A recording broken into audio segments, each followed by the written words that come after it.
Assalamualaikum dan salam sejahtera. Saya Aziza binti Azrai dan saya akan menerangkan tentang topik pembubaran perkongsian akaun realisasi.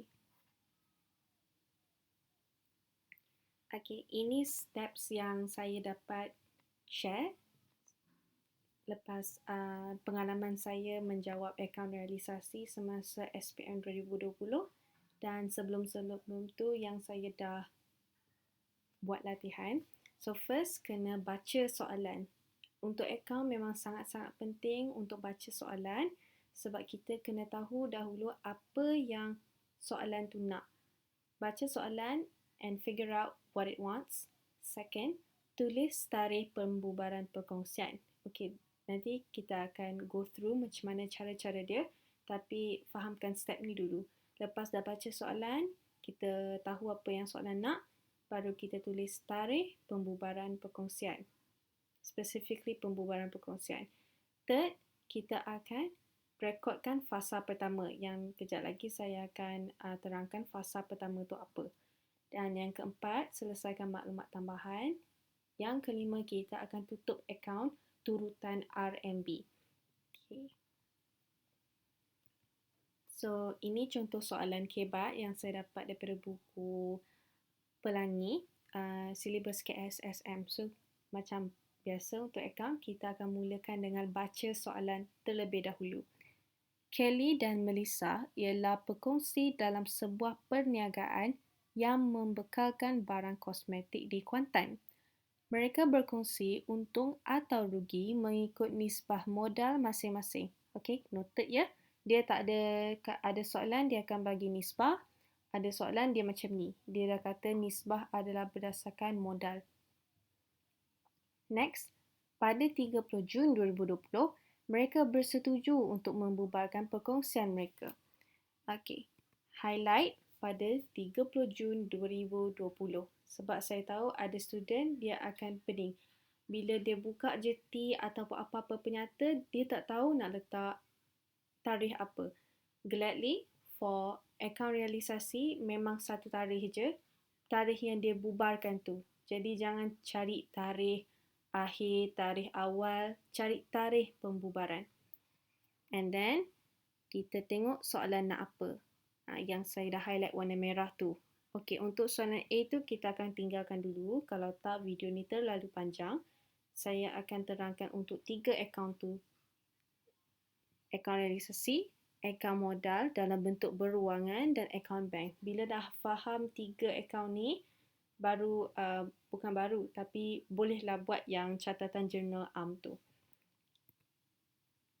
So first, kita boleh buat apa yang soalan tu nak. Kita buka dulu T untuk 3 akaun tu. Akaun realisasi, akaun modal dan akaun bank. Sebab ini yang kita akan buat untuk hari ini. Second step is to tulis tarikh pembubaran perkongsian. So tadi kita punya tarikh adalah Jun 30, 2020. So kita akan letak untuk setiap belah akaun untuk Jun 30, 2020. Jangan ada yang tertinggal. Akaun modal kita buat bentuk berwangan lah. Jadi ada sebelah debit dan kredit untuk dua-dua Kelly dan Melissa.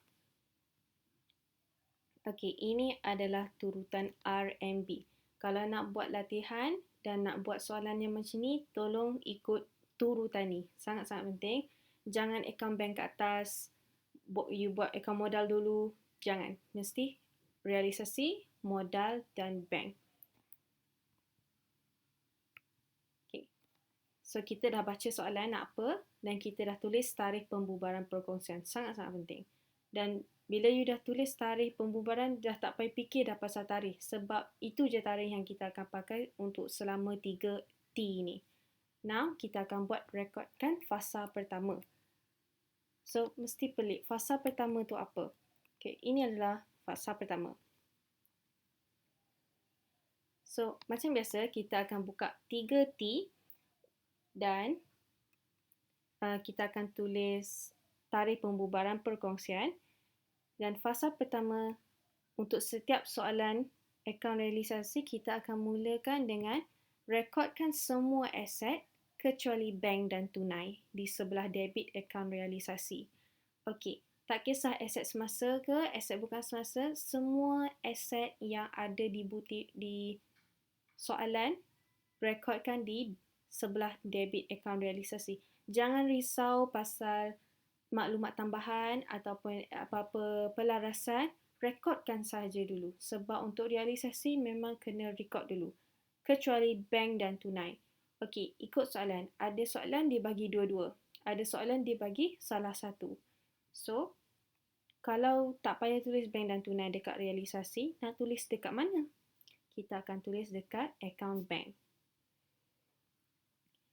So, semua aset semasa dan bukan semasa di debit realisasi, bank dan tunai dekat debit account bank. Kalau tak ada tunai, tak apa. Salah satu ataupun dua-dua mesti macam ni. Okey, ni kan fahamkan dulu. Okey, sekarang kita buat second. Untuk fasa pertama yang seterusnya ialah akaun modal. Baki awal modal adalah di sebelah kredit akaun modal. Dia memang macam ni. Mesti baki awal modal dekat sebelah kredit. Akaun semasa yang positif, dia akan berada di sebelah kredit, ataupun akaun semasa negatif akan berada di sebelah debit. Okey, ikut soalan. Ada soalan dia akan bagi dua-dua, modal dan akaun semasa. Kadang-kadang ada soalan dia bagi salah satu. Saya pernah lalu, dia bagi tahu akaun semasa. Ataupun okey, tak berapa ingat, tapi pernah terjadi salah satu. Kalau ada dua-dua, kita letak dua-dua. Okay, next is semua liability semasa kecuali akaun belum bayar. Ini adalah fasa pertama. Jangan tengok pelarasan, jangan tengok maklumat tambahan. Untuk akaun realisasi, buka 3T ni, letak tarikh pembubaran perkongsian dan rekodkan seperti yang anda boleh lihat ni. Semua aset, bank dekat tunai, dekat akaun bank, baki awal modal, akaun semasa dan akaun bank sebelah kredit mestilah semua liability semasa kecuali akaun belum bayar. Sebab akaun belum bayar ni special sikit. Okey, jadi kita boleh teruskan.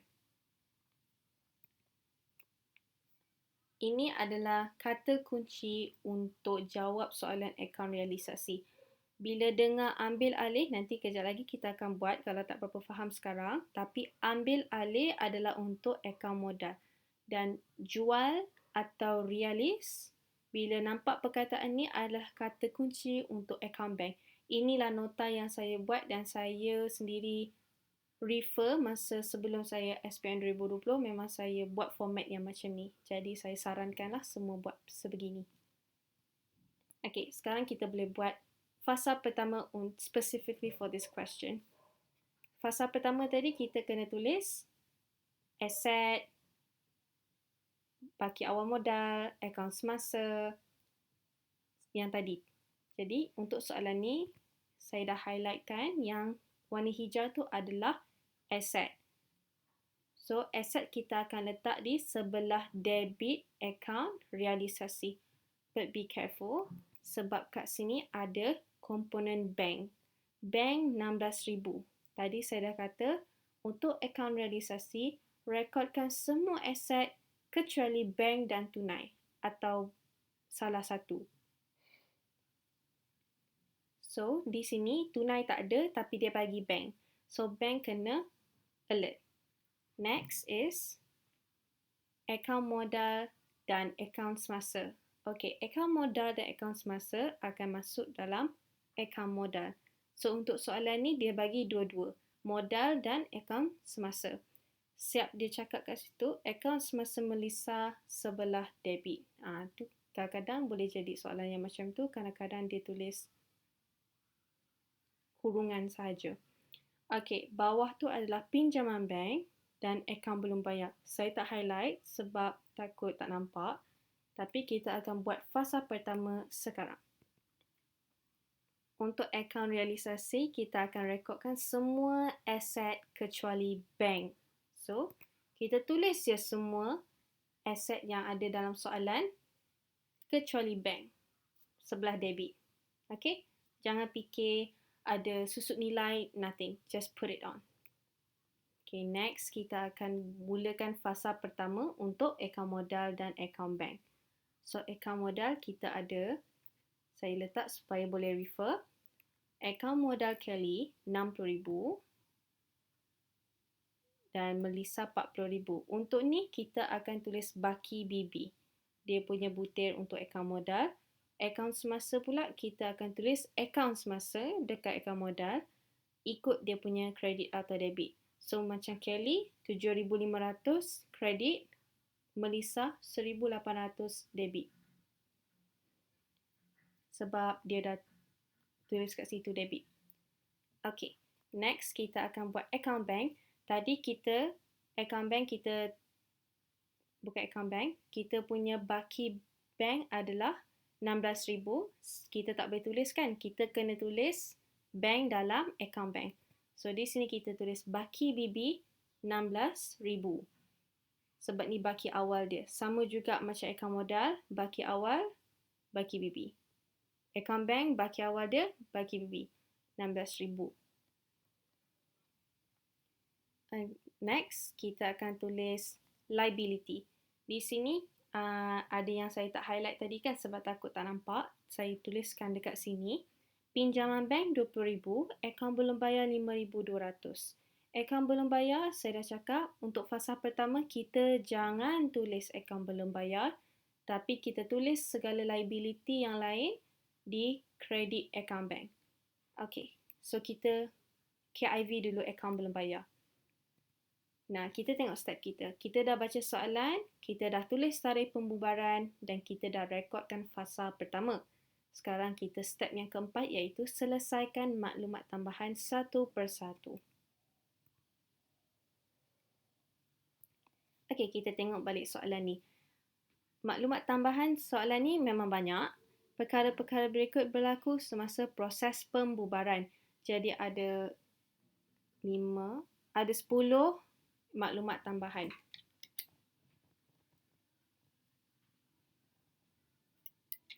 Okey. So, yang pertama, kita akan buat maklumat tambahan yang pertama terlebih dahulu. Kenderaan diambil alih oleh Kelly dengan harga RM45,000. Okey, nampak tak keyword kat sini? Diambil alih. Okay, kita pergi balik kat T kita bila dah tulis dalam kertas mengikut urutan R and B. Untuk maklumat tambahannya ni, hubungan dia adalah antara akaun realisasi dan akaun modal sahaja. So, saya tak tulis lagi yang bawah tu sebab nanti confuse. Saya zoom in untuk dua ni sahaja. Okay, so kenderaan diambil alih oleh Kelly dengan harga RM45,000. Okay, ada kata kunci diambil alih. Tadi saya kata kunci untuk ambil alih adalah untuk akaun modal. Jadi, bila pekongsi mengambil alih aset, dia akan jadi debit akaun modal. Tapi kita bukan tulis kenderaan, kita akan tulis realisasi. Kita akan tulis realisasi RM45,000 dekat sebelah Kelly, dekat nama Kelly lah sebab Kelly yang mengambil alih, Kelly yang cover kenderaan tersebut. Tapi kita akan beregukan dia ke akaun realisasi dengan butiran modal Kelly, RM45,000. Tengok yang warna merah tu saja. Jadi, tengok dekat akaun modal, realisasi. Jangan letak kenderaan sebab ini proses pembubaran. Bukan kita nak ongoingkan lagi perkongsian kita. Okay, next. Kita boleh tick. Ni saya punya, saya sarankan memang setiap kali bila settle satu pelarasan, kita tick. Supaya kita tak confuse nak pergi tengok balik pelarasan yang kita dah buat. Okay, kita tengok yang nombor 2. Melissa bersetuju mengambil alih inventory dengan harga RM15,300.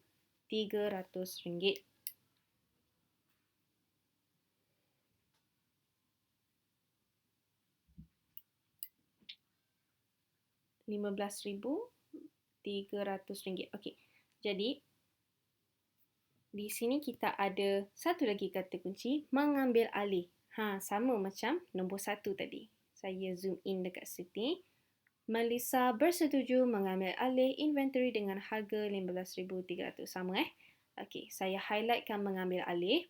Ini kata kunci. Again, this is between akaun realisasi and akaun modal. Akaun modal, kata kunci adalah ambil alih. Jadi, siapa yang mengambil alih? Melissa. Jadi, kita akan tulis realisasi 15,300 dan beregukan dia 15,300 di akaun realisasi. Apa yang dia ambil alih tu jangan ambil peduli. Kita memang akan tulis realisasi 15,300, beregukan dia, silangkan dia sebab ini catatan akaunti. Okay, next. Kita boleh tick nombor 2, kita buat nombor 3 pula. Okay, nombor 3 saya dekatkan supaya boleh nampak. Aset-aset lain dirialis dengan harga seperti berikut. Pelaburan RM32,000, lengkapan RM16,000. Okey.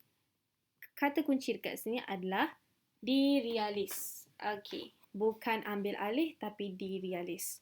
Now, it is between akaun realisasi dan akaun bank. Sebab akaun bank kata kunci dia adalah jual atau realis. Ada soalan dia akan kata aset-aset lain dijual. Atau macam yang ni dia kata aset-aset lain direalis. So, bila you jual satu benda, you will get money. So, sekarang duit masuk. Realisasi RM48,000. Kenapa 48? Kita boleh terus campur je. Tak payah buat 2 kali. Beregukan dia ke akaun realisasi bank RM48,000 sebab dia beregu. Akaun bank kita tulis realisasi, akaun realisasi kita tulis bank. Okay. Next. Tik nombor 3, kita teruskan dengan maklumat tambahan yang keempat. RM500 tidak dapat dikutip daripada akaun belum terima. Okey, sekarang dia jadi complicated sikit tapi tak ada apa-apa yang penimbun. So, dia kata kat sini RM500 dia tak dapat kutip. So, dekat akaun belum terima di atas yang highlighted tu, RM4,500 adalah baki akaun belum terima. Tapi dia bagi tahu kita RM500 tak dapat kutip. So, khas untuk akaun realisasi, ABT rekodkan yang dapat dikutip sahaja. Okey, ayat ni boleh berubah-ubah. Macam yang ni, dia memang straightforward cakap tak dapat kutip. Ada soalan dia akan kata, akaun belum terima dapat dikutip setelah diberi diskaun RM500. It's the same thing. Because the point is, kita akan kita akan record yang mana kita dapat sahaja. Yang mana tak dapat tu kita biar. Yang ni RM500 tak dapat kutip. Ataupun diskaun diberi RM500. So, jangan kira yang sebelum diskaun tu. Kita hanya kira yang dapat kutip sahaja. So, RM4,500 tolak RM500, kita akan dapat RM4,000. RM4,000 inilah yang kita akan rekodkan. Okey, macam mana kita nak rekod benda macam ni? Okey, ingat kita dapat RM4,000. Oleh kerana duit kita bertambah RM4,000, so it is money masuk. Money in, duit masuk.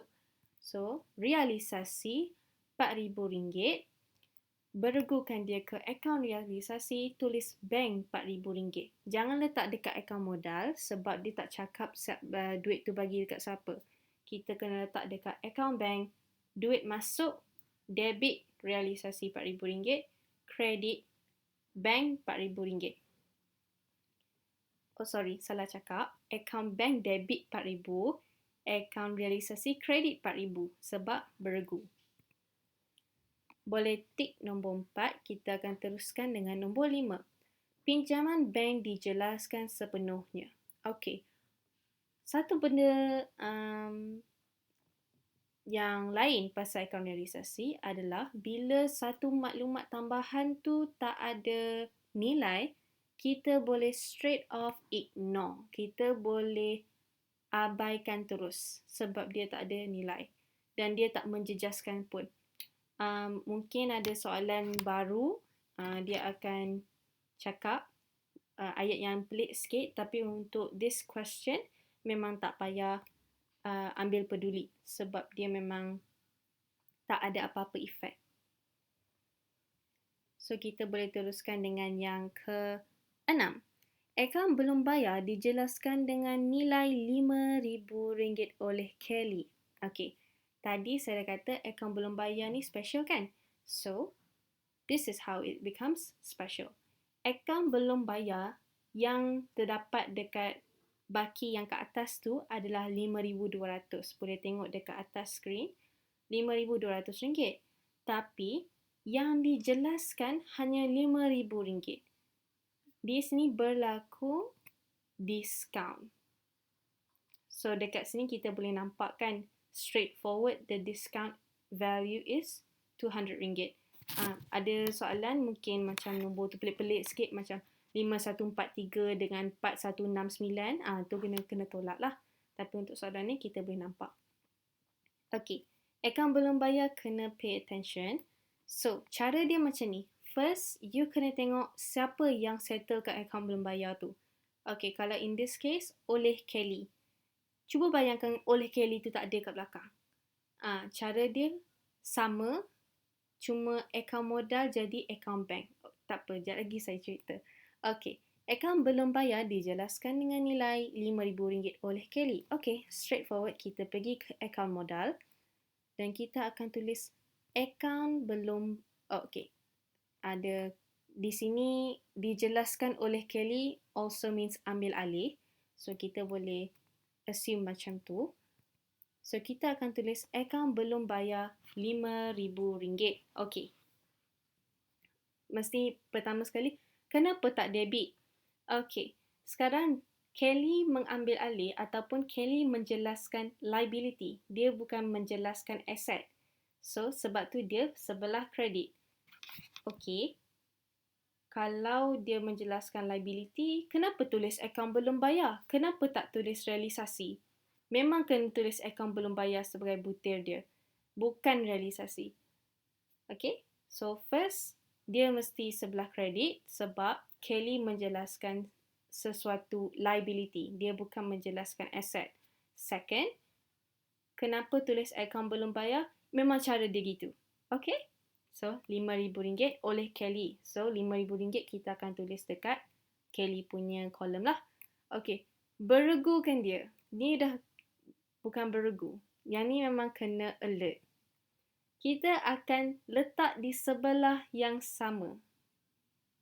So, Kelly kredit, realisasi pun kredit. Kita akan kreditkan nilai diskaun dia. Yang ni kena ingat. So, boleh alert, dekat akaun realisasi kita akan catatkan nilai diskaun. Dekat akaun modal kita akan catatkan nilai selepas diskaun. So yang ni kena faham dan kena buat. Sebabkan benda yang akaun belum bayar ni akan menyebabkan you tak balance. But then again, balance is not really that important. Bukan menjejaskan markah yang banyak. Cuma benda ni memang kena faham. Okey, saya nak siap-siap cakap. Andai kata ayat dia gini. Akaun belum bayar dijelaskan dengan nilai RM5,000. Macam mana? Kalau macam tu, dia bukan dekat akaun modal. Dia akan disettlekan dekat akaun bank. Akaun bank akan kredit RM5,000. Akaun realisasi akan kredit RM200. So, kena tengok pihak mana yang settlekan benda tu. So, macam ni, Kelly yang settlekan, kita akan letak dekat akaun modal. Akaun belum bayar RM5,000 sebab Kelly settlekan RM5,000, dia kena keluarkan RM5,000. Tapi, dekat akaun realisasi, kita letak nilai diskaun. Okey. Kita dah siap yang tu, kita akan teruskan dengan yang seterusnya. Belanja realisasi RM500 telah dibayar.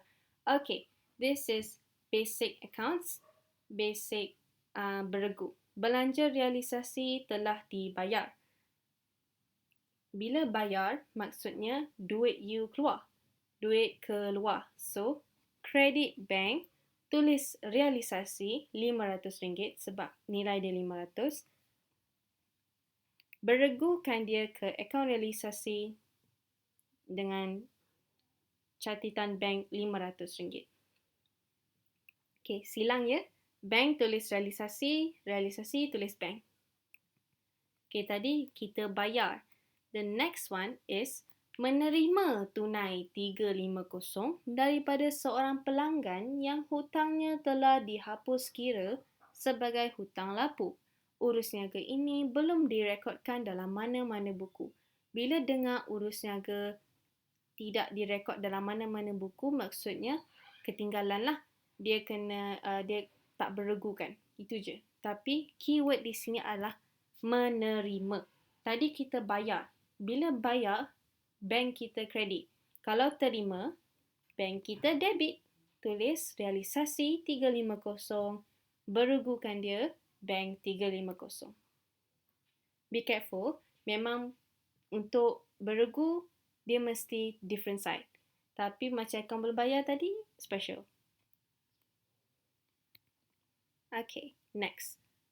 Pada tarikh pembubaran, perniagaan mendapati sewa bulan Jun RM1,000 belum bayar. Okay, dia belum bayar. Oh wait, dan dijelaskan sepenuhnya.